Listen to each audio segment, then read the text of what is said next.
You unemployed trash. Divorce my daughter. My father-in-law, Lucas, berates me for working from home, treating me as if I'm unemployed. His behavior has always been rough towards both me and my wife, Emma. This was supposed to be his last chance to change his ways. That's why I reached out, but this was his response. Understood. If you get it, then get moving, you slowpoke. I see that's your answer. That's very disappointing. What? Ignoring Lucas's continued shouting, I hung up the phone.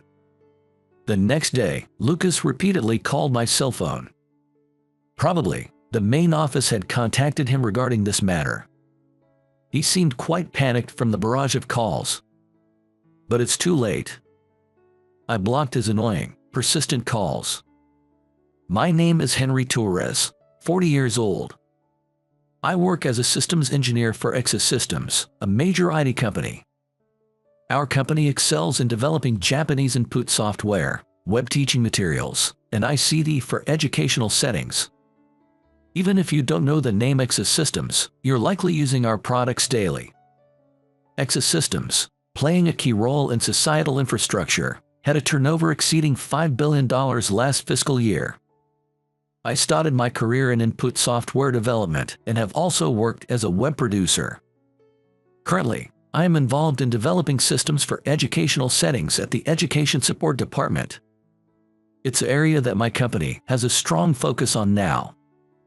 The job environment is busy, often leaving no distinction between day and night. But being recognized for my abilities is genuinely satisfying. Lately, I've been particularly passionate about my work. It's because I got married and started a family 2 years ago. My wife, Emma Torres, is 29 this year. Her family is of a distinguished lineage, overseeing several major companies. Exa Systems, where I work, is also under the umbrella of the Torres Group. I was able to meet Emma, who is much younger than me, through a traditional arranged marriage. Emma's grandmother, Louise Torres, knew of my work ethic and arranged the meeting between Emma and me. By the way, I married into her family and changed my last name. It's a common story among prestigious families, but I have no regrets. I met a wonderful woman like Emma after all. However, there are concerns. Emma has a terrible relationship with her father, Lucas. Lucas is overly controlling towards her. It seems it has been like this since she was young, and Emma has been unable to pursue her interests. She really wanted to work in education, but Lucas wouldn't let her out of the house. As Lucas is my father-in-law and we live together, I've seen firsthand how controlling he is towards Emma. Emma is unusually quiet and docile for her time, so she can't speak up against her father. We could marry because Louise, seeing her granddaughter's situation, took action herself. Louise was also present at the arranged meeting. Perhaps that's why Lucas has such a bad impression of me. From his perspective, I'm practically a villain for taking Emma away. Even if we lived apart, he seems intent on confronting us, so I try to reduce friction as much as possible. I'm okay.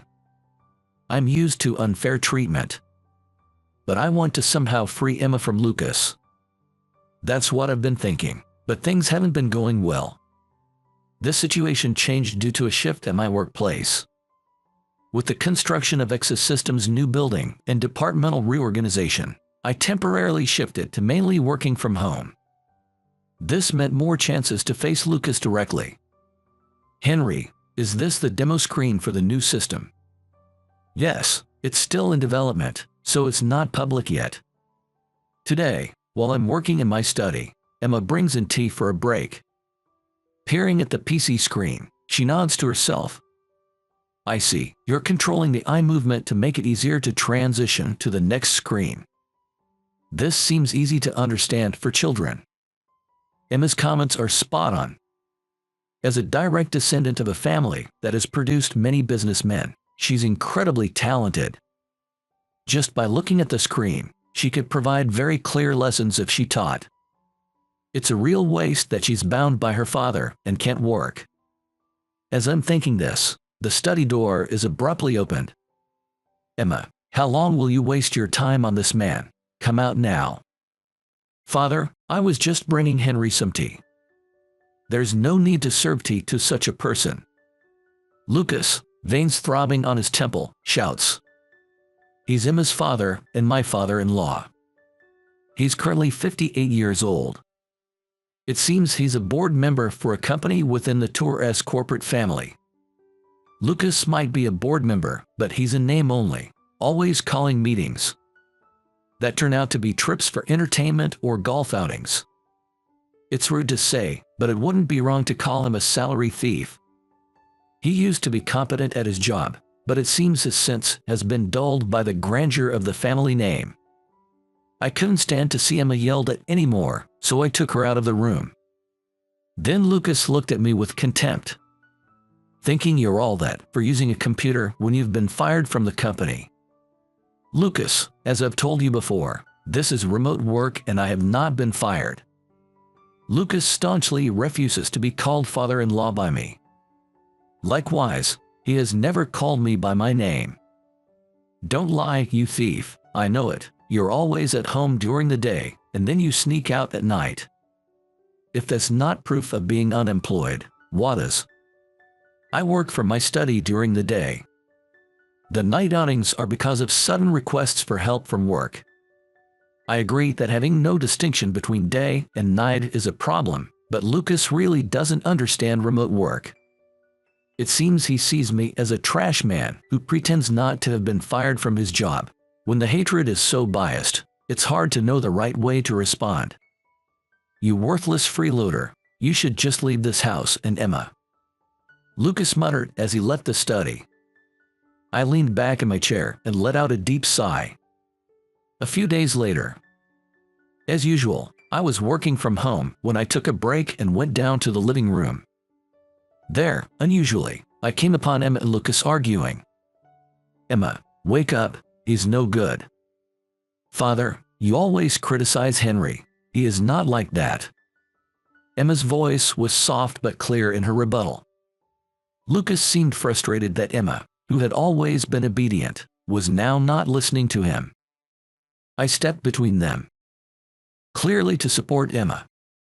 Lucas, please calm down. Stop raising your voice at Emma. You. Emma, thank you for standing up for me. It's okay here. Go down and relax for a bit. Emma seemed like she wanted to say more, but I assured her out of the living room. I faced Lucas. He was grinding his teeth and glaring at me fiercely. Emma's change in attitude is because you instigated it, isn't it? I will never forgive you. That's not true. It's because Lucas keeps her too restricted. Please realize that. My words heat up as I defend Emma. Lucas, trembling with anger, suddenly pushes me. Me, keeping Emma tied up. Ridiculous. There's no one in this world who understands Emma better than I do. It's that belief that's restraining her. Still saying that, fine. If that's how far you're going to go, I have my own plans. With that, Lucas storms out of the living room, leaving me somewhat taken aback. I had expected him to hurl more insults, but that didn't happen. Yet, there was no way he would back down quietly. The next day was a day to go into the office. I had planned a meeting with a client about the educational system we introduced last month. Although online meetings are convenient, building trust is different when meeting in person. Some in education are not used to handling digital devices or systems, and some even resist them. It's also our important job to carefully explain how to use and leverage our products to such people. I believe that these efforts will lead to discovering new clients. By the time the meeting ended, it was already evening. Allowed to go straight home, I headed there. But at the front door, I noticed something was wrong. Strange, the key doesn't fit. The key that worked fine when I left for work now wouldn't fit in the lock. A bad feeling washed over me. Then, from the balcony above, a voice called out. What's the rush? You look like a child locked out. Lucas, you didn't I would never let someone who seduces Emma and leads her to ruin cross this threshold again. There's no place for you in this house. Get out, you incompetent. I couldn't believe it. He changed the locks while I was at work. What does Emma say about this? She doesn't want to see you. Poor thing, she must have really hated living with you. Lucas exaggeratedly shrugged. I called out to Emma several times, but there was no response from inside. Something was clearly wrong. I was considering whether to break a window to check inside when suddenly, a message arrived on my phone. It was from Emma. I'm okay. Please contact me at this number when my father isn't around. The message included a phone number. Relieved that Emma was safe, I silently got into my car. Don't ever come back. Leaving Lucas laughing loudly behind, I drove away. I parked at a distance and called the number Emma had given me. It was her parents' home. The person who answered the phone was her, and she shared a shocking story. Lucas had ordered his subordinate to forcibly take Emma back to her parents' house while I was at work. The subordinate was a manager at the company where Lucas serves as a board member. From his repeated apologies, it was clear he was someone who couldn't oppose Lucas. You would go that far just to drive me out. Henry, please come to the Torres mansion today. There's a lot we need to discuss. Emma's words, tinged with resolve, made me nod and start the car. Her family home is the main Torres household. It's virtually the headquarters of a family that leads some of the top companies in Japan. The property is fittingly extensive. It was the first time I had visited Emma's family home since we reported our marriage. Guided by someone who appeared to be a servant, I parked in the estate's parking area. I was not directed to the central building used for receiving guests, but to the main house where the Torres family lives. Henry, are you all right? Emma, I'm so glad. I was worried about you. Emma greeted me at the entrance of the main house. I had been concerned because I heard she had been taken there by force, but for now, I was relieved to see her safe. But why would Lucas do such a thing? I think he's trying to separate us. He said that a mongrel and incompetent man like me has no place in the esteemed Torres main house. He expected that I would be turned away at the gate. But here I am, very courteously guided, I thought. Then a woman came from the back. A mongrel and incompetent. I wonder whose words those are. She was impeccably dressed in an elegant outfit, her posture ramrod straight. I hurriedly bowed my head. It's been a while, Louise. I'm terribly sorry for the trouble I've caused. There's no need for you to worry about that. Come in, please. These welcoming words came from Emma's grandmother, Louise Torres. At 73, she showed no signs of her age. She is the current head of the Torres family. I was led into the parlor, where I sat across from Louise. Emma sat next to me. After sipping her tea, Louise looked somewhat exasperated. I asked her, "Earlier you mentioned, who exactly says he is a mongrel and incompetent? What did you mean by that?" "Well, it's about time I told you about Emma's stepfather, Lucas." Emma's stepfather. Louise began to explain. It turns out, Lucas is not biologically related to Emma. They are connected only by adoption. For Emma as well, Lucas is her stepfather. Emma's real father died in an accident before she was old enough to remember. Her biological mother, Sophia, has always been frail and is now recuperating in a facility. Fearing that the family lineage would end, the Torres family welcomed Lucas as a son-in-law when Emma was still young. At the time, Lucas, a very energetic corporate warrior, seemed capable of supporting the sickly Sophia and young Emma. It seems that was a grave mistake. Louise sighed deeply. I looked at Emma. Did you know about this, that Lucas was an adoptive parent? I'm hearing this for the first time. I only found out recently, actually. We were supposed to discuss this after I came of age. But because of the poor relationship between my father and me, both my mother and grandmother hesitated. about the right time to tell me. They were worried it might worsen our relationship further. And what my mental state would be, or what he might do next. I see, that explains it. Perhaps Lucas clings to Emma because he feels insecure about his position. As long as he holds the reins on Emma, he feels like a true member of the Torres family. To me, that's just ridiculous. Then, with a resolve, Emma said, "Grandmother, I cannot forgive my father for what he's done this time. I'm not his puppet anymore. I want to make that clear to him." "Well said, Emma. You become much stronger than before. Maybe it's because you're with Henry." After smiling gently, Louise looked at me. "Henry, I'd like your help with this, if that's all right." "Jess, I'll do whatever I can. I want Emma to be free, too," I answered firmly. Then we began to plan our resistance against Lucas. Emma was surprisingly proactive this time. Apparently, she couldn't stand his treatment of me any longer. Having been allowed to stay in the main house, the next morning I called Lucas. Emma was right beside me. I intended this call to be my final ultimatum. "Hello, Lucas, this is Henry. I'm calling today because there's something important we need to discuss." "You again. It's futile to seek forgiveness now. You're not suitable for Emma or the Torres family. Know your place." "Lucas, your actions this time were excessively rough. It's unforgivable to involve Emma like this. I'll say this only once. Apologize to Emma and change your ways. You dare to be with Emma. I won't forgive you, you wretch." Lucas became furious. He ignored my pleas and continued unilaterally.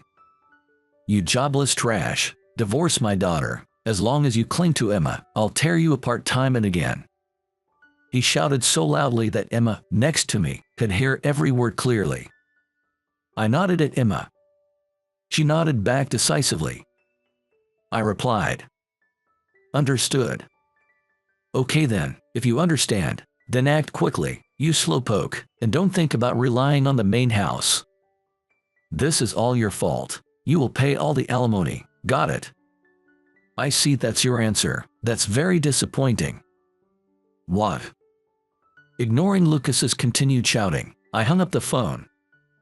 Emma spoke up. "Leave the rest to me." "Are you sure? It seems out of character for you." "No problem. Grandmother will be with me. Besides, I want to show that I've changed since meeting you." With that, Emma smiled brightly. The next day, as I drove to work, I noticed an incoming call from Lucas. Ignoring it, my phone kept ringing incessantly. Such relentless calling was almost ridiculous. Presumably, the main house had already informed Lucas about this issue regarding his behavior. He probably didn't expect that his demand for a divorce would reach the main house the next day. His panic was evident from his incessant calls. But it was too late. I had blocked his annoying calls. Several more days passed. Thanks to Louise's kindness, I was staying at the Torres main residence for a while. The servants, being very attentive, made life completely comfortable. However, I couldn't just take their kindness for granted. That day, I went to the office to gather some documents necessary for Emma's plan. Since my home PC was temporarily unusable, I also had to cover for that. Fortunately, my home PC was locked, and essential information was stored in the cloud, so there was no risk of Lucas misusing it. After finishing my tasks, I returned to the Torres residence. Lucas was standing at the entrance, apparently having a dispute with a servant. It seemed he was complaining about not being allowed onto the property. Noticing me in my car, he marched over. "What are you doing here? This is the Torres main residence. It's no place for jobless trash like you." "What are you doing here, Lucas?" I asked him nonchalantly, and Lucas became enraged. He banged on the driver's side door. "Ignoring my calls, and you dare spread lies to the main house. Just watch. I can easily crush you now that you're nothing but a commoner after divorcing Emma. Now get out of here, you trash." I don't understand what you're saying. Moreover, I don't need to listen to your insults anymore. What? Ignoring his continued rage, I drove into the property. A servant politely guided me as usual. Lucas was shocked. Hey, why are you letting him in so easily? Let me in too, move aside. I cannot. I have strict orders not to let you in until permission is granted. Damn it, why is he treated better than me? I can't accept this. Even with the windows up, I could hear Lucas's screams. I parked the car and headed towards the main house. Louise was standing at the entrance. Welcome back, Henry. I guess that man tried to storm in here, didn't he? Just Louise, how is Emma doing? She's quite resolved now. She finally looks like someone befitting a Torres. It's all thanks to you, Henry. I shook my head. Emma is the remarkable one here. Breaking free from years of oppression is no easy feat. I am merely there to support her. Since we got married, I have been busy with work and Emma has been my support. Now, it's my turn to support what Emma wants to do. I gripped my business bag tightly. Louise noticed and nodded. It looks like you've managed to gather the necessary documents. Yes, here they are. Good, actually, today, the main members of the family are gathered. That man probably knew this and came over. It's a good opportunity. Let's start the plan we discussed today. Louise instructed a servant to direct Lucas to the central building for guests. Henry, you should join the family meeting as well. Is that all right? Of course, Emma has become dependable, but she'll surely feel more at ease with you by her side. I was pleased with Louise's trust. I nodded vigorously. Minutes later, in the large reception room of the Torres house, Louise and other influential family members lined up. Among them were board members from Systems. I nodded silently to the board members and sat next to Emma. Lucas sat alone at the least honorable seat, seemingly not expecting to be brought before the Torres family elders.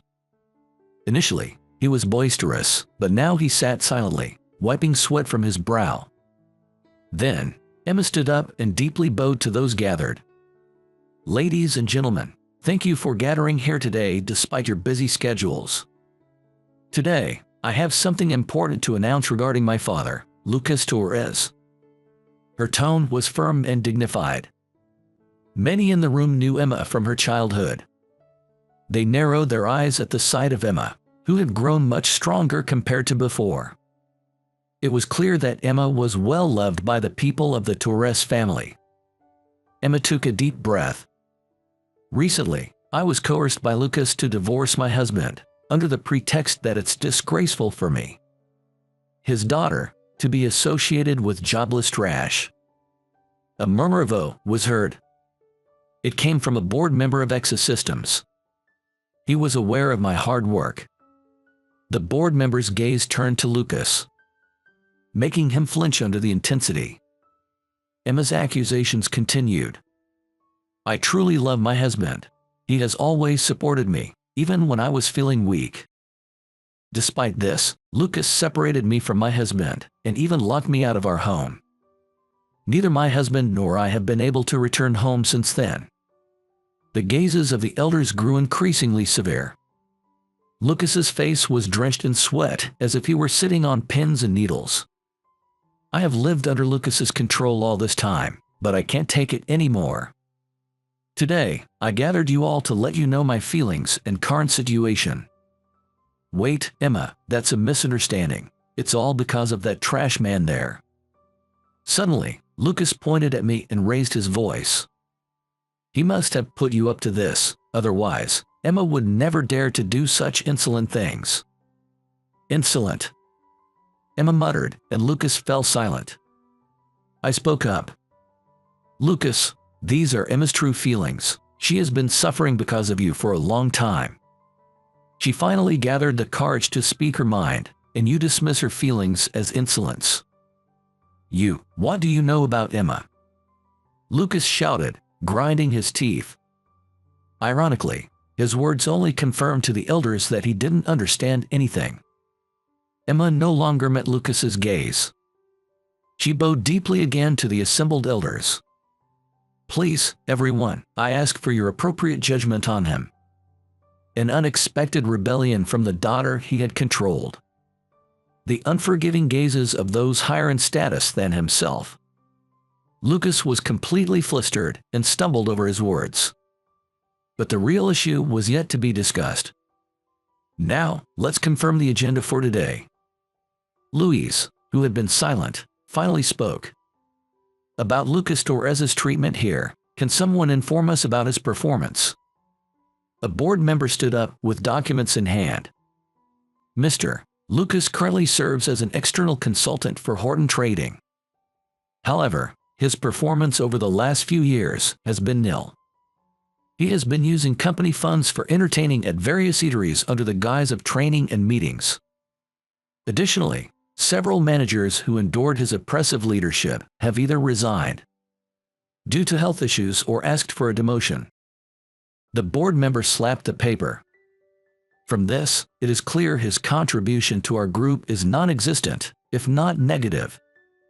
"Thank you, that's clear now. So, Lucas, do you have anything to defend yourself with?"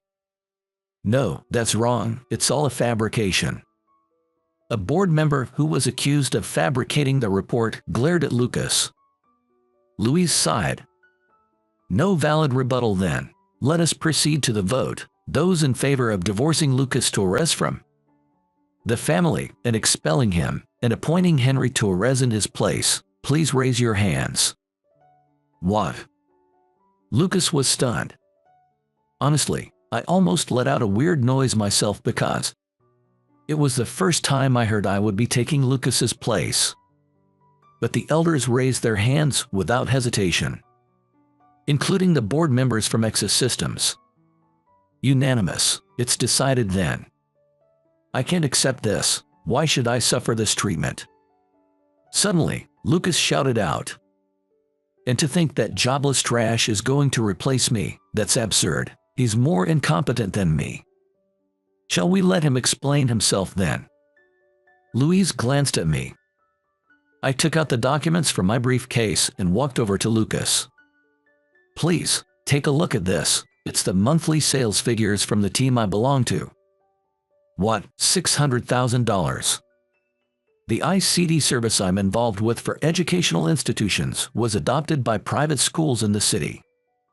Thanks to its positive reception, we've received inquiries from several clients who wish to implement our service.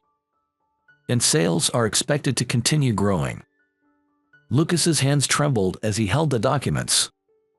Louise said with a mixed smile, $600,000 a month is about 10 times what you made in your prime.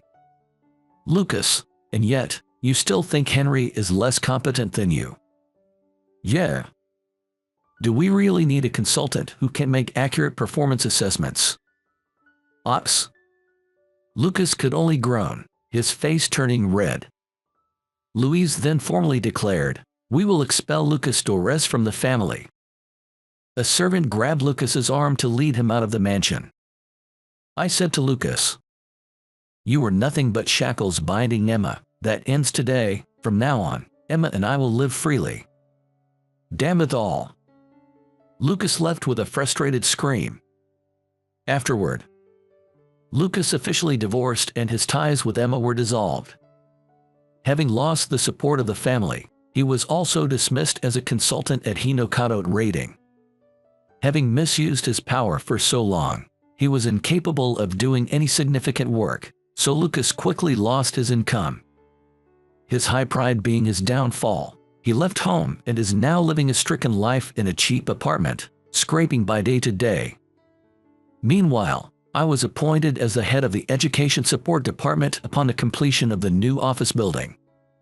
Using my expertise, a consultancy position at Horton Trading has also been promised for the future. Emma started working as a web instructor using the system I developed. Having longed to work in education, she is thriving in her new role and quickly became a popular instructor, thanks to her innate elegance and competence. Emma, who had been so constrained, finally achieved the freedom she deserved. I felt increasingly proud of my work as it significantly benefited someone so important to me. One day, Emma and I were invited by Louise to visit the main house. Sitting side by side on the tranquil veranda, we enjoyed some tea. In the midst of our business, this leisurely time was the ultimate luxury. This matter has also caused you trouble, hasn't it? No, not at all. Setting up marriages for the sake of the family might seem an outdated concept nowadays. Henry, if you ever feel burdened by a relationship with Emma or us, know that you are free to live your life. Emma looked at me. Seeing that she didn't say anything, perhaps she feared becoming controlling like Lucas had been. Then I knew what I needed to say. Then, I will continue to support the family even more. My feelings have not changed since I met Emma. With that, I took Emma's hand. I have never regretted marrying Emma. She is the most important woman in my life, and that will never change. Henry, I feel the same way. Emma smiled shyly as she squeezed my hand back. How lovely, you two are so sweet.